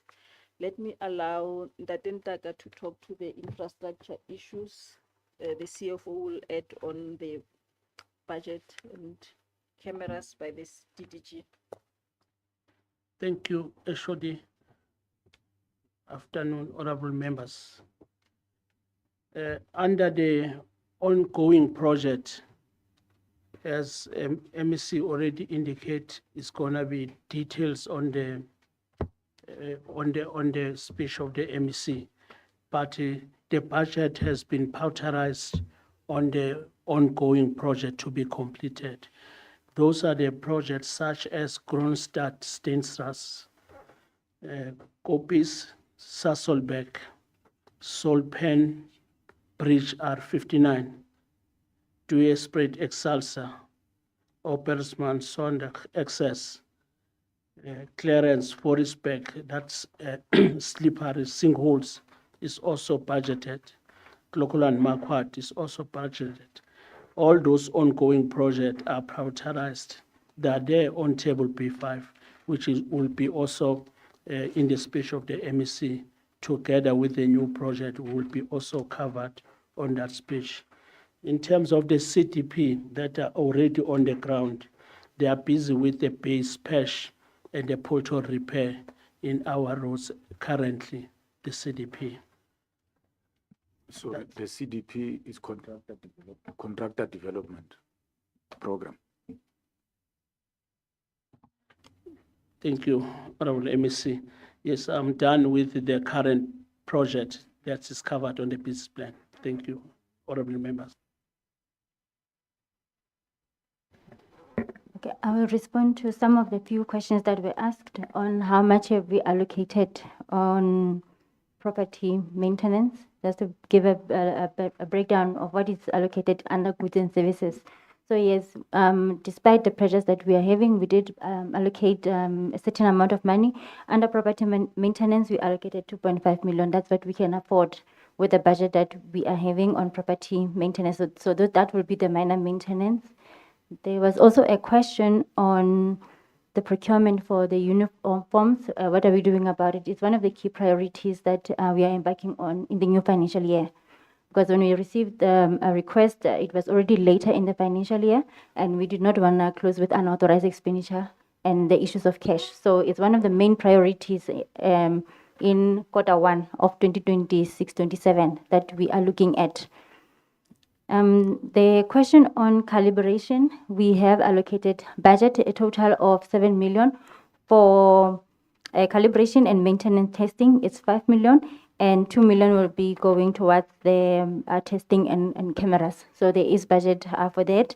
When it comes to the issue of health and wellness, we've noted that, but we can already see that we are under budget pressures. We will look into it in the outer years. But at the moment, as we have seen that there is a deficit for us to afford all the programs and their needs.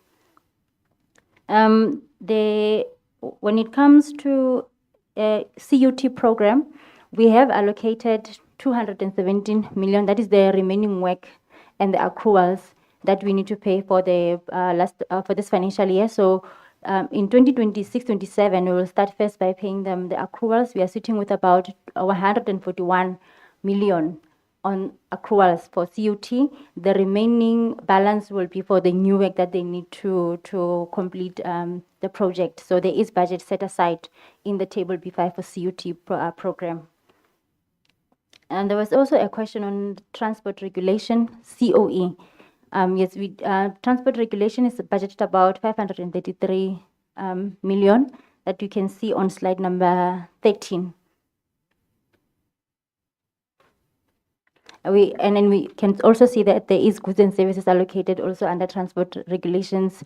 That is inclusive of the property maintenance as well as the calibration is included in that 87 for goods and services that the members were asking about. Thank you.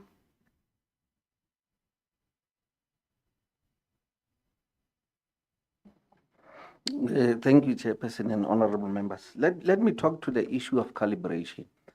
Calibration, we know it is important that for the testing of vehicles, the machines that would be doing the testing of vehicles must be calibrated. We are busy with that at the moment.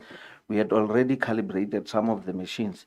The unfortunate part is that when you get to the pits where this testing happens, you know, due to vandalism, the doors, the sliding doors to this pit had been broken also, So we had first to fix them so that there shouldn't be interference with the calibrating machine. So I think we are on course when it comes to that.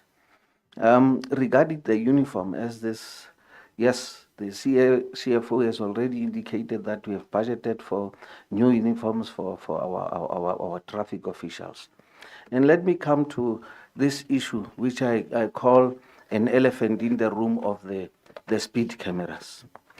A couple of years back, there was a challenge regarding the operations of the handheld speed cameras. Now, there are some processes in terms of the Legal Metrology Act that they should be followed before it can be presented as being accurate, a speed camera. Now, due to this case wherein on the Mpande case, which happened here in Bloemfontein, there was also another one, I think, in Villiers, where they challenged the veracity of this operating machines. Now, what has happened is, in light of that, we have got a standing committee between ourselves and the National Prosecuting Authority. Why the National Prosecuting Authority? They are the ones who prosecute these cases, and for them to present credible matters that are going to be won before the cases, these machines have to comply with certain legal requirements.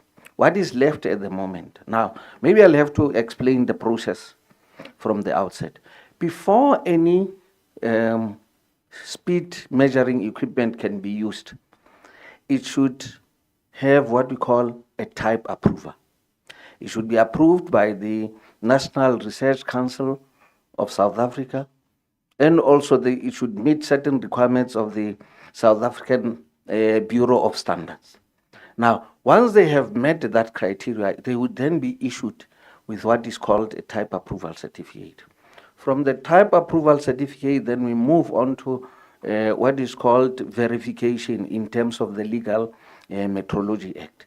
Now, these machines have to be verified that they are indeed operative and so on. After that, these machines can only be used over a period of a year, after which they have to be calibrated by a credible company that is recognized in terms of the NRSC. Now, we have followed all these processes. The only process that we are hitting a snag at the moment is that in terms of the Act, which requires that there should be verifications of the machine, the NRCS does not have people they call verification officers. So they are considering having to have those people who are going to then verify these machines, and the machines would be up and running. I must mention at this stage that this case, much as it was merely a case in the magistrate court, it is binding on cases that are going to happen within the Free State. So we know the National Prosecuting Authority has indicated that should they proceed in having to prosecute people in terms of our speed cameras, such matters are not going to be winnable in the court of law. So we are at a stage where we are just waiting for verifications of these machines. Once the processes in terms of the Legal Metrology Act have been followed, then we can start. We're hoping and praying that by the time we get to the Easter period, we will then have to be operating effectively. Now, if I may refer to the one that the Honorable Chair asked about, the Aljos camera and the fixed cameras, as we call them, they have long been stopped from being used in the Free State generally. The contract was signed, was cancelled some years ago. So what we are looking forward to is that, in line with our usage of our handheld cameras, we must go out on tender for those who are going to be operating the fixed cameras. Now, the fixed cameras, we're looking also at the model of having to finance them, whether it is going to be on financing or else the department would be paying. We are looking at all those modalities so that when we hit the ground, we should be running. Thank you, Chair. So all that process you are explaining, DDG, does it also affect municipalities in the province? Indeed, it does. And I can say it without fear of contradiction. No matter has been prosecuted wherein a person has been given a ticket in the province. The same NPA that we are talking to is the very same one that considers having to prosecute them.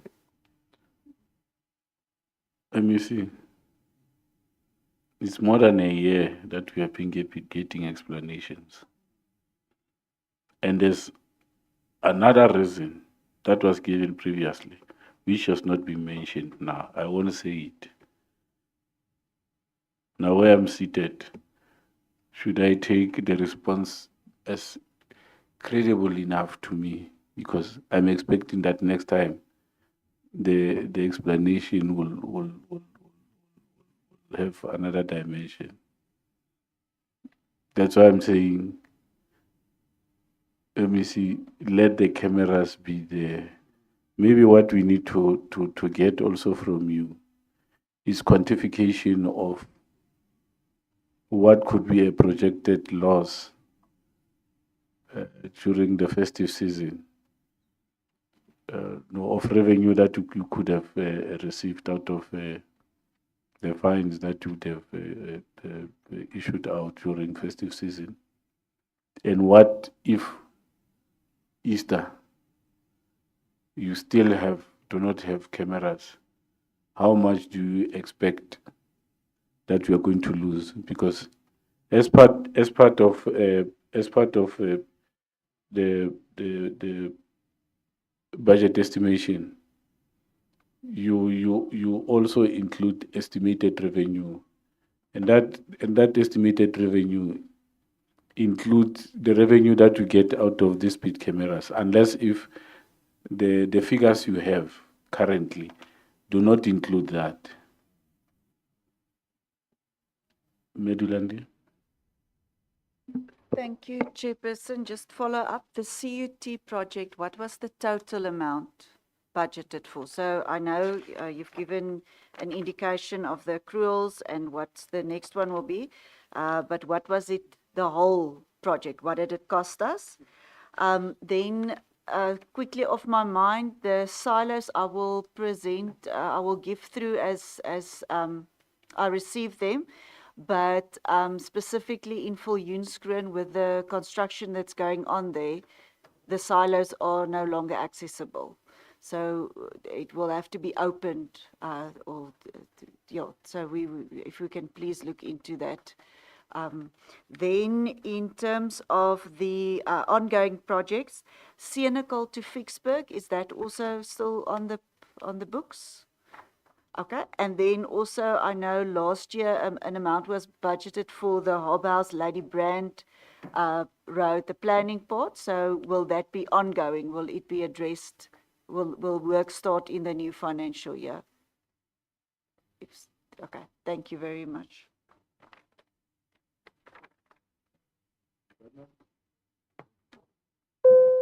Thank you, Chairperson. Yes, Chairperson, I think just in future, I think the presentation makes it very difficult for the committee to really scrutinize where money is going to be prioritized. In legal terms, they would call it vague and embarrassing. So that's why we have to ask. We have to have full details, precisely what's going to be spent to actually then assess, make a proper assessment and give inputs and comments. So I think in future, for the department, if please specify more in detail where money is going to be utilized. If you look at all the questions we've been asking about maintenance, about the CUT project, the pothole projects, and maintenance to the city testing centers, all of that, it really assists us greatly, not only to challenge, but as well to provide solutions as a committee. Thank you, Chair. Thank you, Chair. Chair, it's about those speed cameras. Even us, we can go deeper, like the department went deeper on this issue. One, the installation of the cameras, you can outsource that function. Yes, you can outsource it. But the operation part of it, the traffic officer is supposed to be trained and have the certificate on site to operate those things. Because I hear you are saying the operation part you are going to outsource. No, it's wrong. You're supposed to train your traffic officers to operate those things without outsourcing them. It's long overdue that we are asking about these cameras. The chairperson has said it. I don't want to repeat what the chairperson have said now. I want to come on that part of outsourcing and training people who are going to be responsible for those cameras, because the traffic officer is supposed to be in charge of that, supposed to have the certificate on site. If I'm a driver, I request whether are you, there are cases, I'm talking about cases that are before the court now. Because the traffic officers, they are not trained to use the hand cameras by the department. Because indeed, it's your responsibility to train those people, to have those machines up and running. So the department is not doing that. Thank you very much, Chair. Thank you, Chair. I think, Chair, firstly, I have two issues to raise, which are follow-ups. Firstly, Chair, I truly believe and convinced that we all agree that the state must build capacity to intervene in the development of the people. And if it is true that the department intends to outsource this function, it's going to be a problem. But if the department comes to the committee and says that we're struggling with these issues of speed cameras, then ours is to intend to go to a triple P. But even that triple P, it would have been upgrade to what do you call it, build, operate, and transfer back the function to the department. Because what we are dealing with here, we're dealing with the information of the residents of the Free State, including that of the country. Sensitive information that includes their VIN numbers, their ID numbers, and everything. So what becomes the danger of including the third part is the information of the citizen not to be secured, being in the hands of the third party. In any case, when there's a dispute between the department and the contractor, if there's cases like that, the information of the citizen has been compromised or be used for any other means, because you can't foresee future contractual disputes that might arise in those instances. So I am not sure if there's that issue intention or not, but it's things that we are open to discuss with the department and arrive to a logical conclusion that does not compromise the safety and security of the motor vehicle users of the Free State and that of the country. The second issue, Chair, I think, Chair, you have been raising this issue for the longest time, that we are going to have this situation, especially when it comes to DLTCs. Because the Department of Public Works spoke about the DLTCs to say that there's nothing that they can do. Now, the department says to us it wants to transfer the function back to the Department of Public Works. When the Department of Public Works was here, says that there's nothing that they can do. They have an asset of 14 billion. Their maintenance budget is 12 million. So it means that the two departments, they are not talking to each other. Because if the MEC of Public Works says that we do not have, in fact, what we are considering to PropHEC, want to tell you that we are considering to dispose some of the assets because of the maintenance pressure that we have that we can't maintain. And what comes out strong is the issue to say that the departments, perhaps they do not understand, or there's deficiencies in understanding what is the role of Public Works in a building that it is used for multi-purposes or in a building that is used by the department. So if this function was a function of the Department of Public Works transferred to community safety, and then community safety wants to transfer it back, the Public Works is not aware, and the Public Works tells us that there's no budget for maintenance, then we have a problem. Then this talks to the priority of EXCO in terms of the 850 revenue that comes with these DLTCs. Because this is not an isolated department, a responsibility of Department of Public Works, a responsibility of community safety. This is one government. There's one premier. We've delegated responsibilities through the MECs. So an ESCO can sit and take a decision to say that we're prioritizing to this budget of maintenance this much for DLTCs because they bring 850 million, 856 revenue.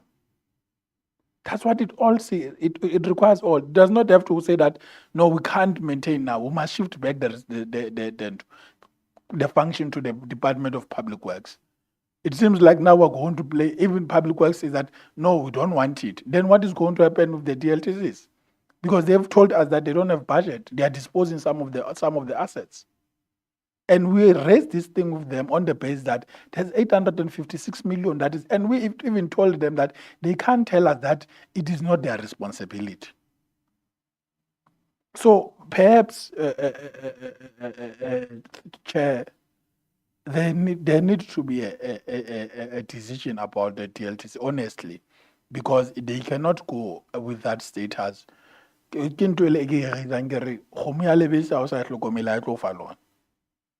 the Free State provincial government comes from these DLTCs that they need to be taken care of. So we don't agree with the function to go back to Public Works. Public Works, they are saying they are stressed with that 14 billion assets, with the 12 million maintenance.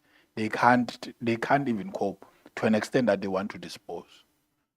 So perhaps the entire provincial government, let it decide, MEC, what is it that the provincial government must do with DLTs. Not to say that Public Works, not to say community safety, but the government itself.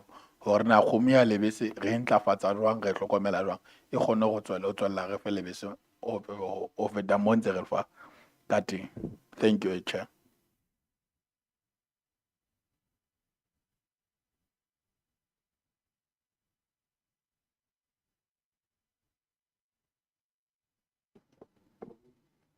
Over to you for. You can command who will respond to issues raised. No, what I respond to Antonia outsource. Indeed. I was going to say, Chair, we just need to be careful because that was not said. So we just need to be careful not to introduce a debate that does not exist. Kangachu DDG buses are outsourced. That's why I'm saying respond, MEC. No, we did not say that, Chair. That's the response. Yes. We did not say we are going to outsource. Okay. Maybe, and just maybe, I will say something about these things in the budget vote speech. Yeah, okay. Because on the 26th, we are meeting with Minister Creasy here in the Free State. There are a lot of things we are going to canvass with her. If there are blockages that we can still canvass and discuss with her regarding the issue of what is this thing? Speed cameras. We'll do that. And if such an interaction even allow us to say something concrete to the people of the Free State on the 9th, we'll do that. The other point, these things, colleagues and honorable members, speed cameras are not meant for revenue collection. They are essentially made for road safety. It is the DLTCs that are made for revenue collection. So there again, we need just to make that distinction. Yes, there will be fines here and there, but in the great measure, they are made for road safety. Honorable Chair, stay to the speed limit because you know there are cameras. So you won't even get a ticket. Yeah, it's a behavioral tool. It's meant to induce certain behavioral to drivers in our roads. But RAs, yes, 120% revenue collection. Yes, but even if it's for to cap transactions, you still anticipate that because we are delinquents, those transgressions do happen. What do you usually get? I think it's what you'll then quantify to say that, because it's obvious if they are not there, it means that you can even translate that to say it means once we have lost this amount, it therefore says that there has been a lot of transgressions which you maybe might say might have gone to this amount. You can just predict out of seeing what you would have lost. Whether it's keep for UKEPA for road safety or what, but in essence, if transgressions means that there has to be a fine of money, that's a revenue that must be accruing to the province. So if you can just make those calculations and so that DDG can understand, to know that he's really not making the province to have money. DDG is not making the province to have money.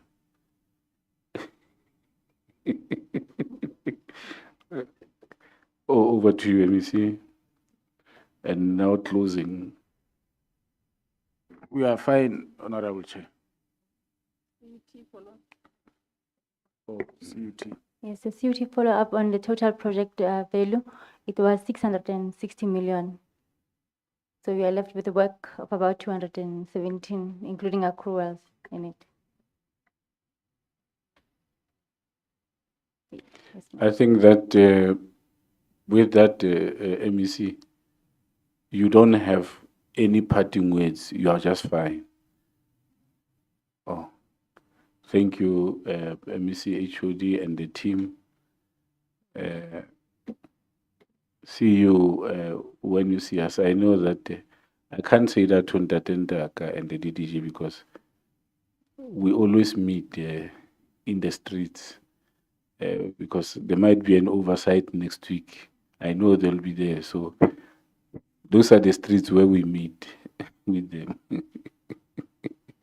Thank you.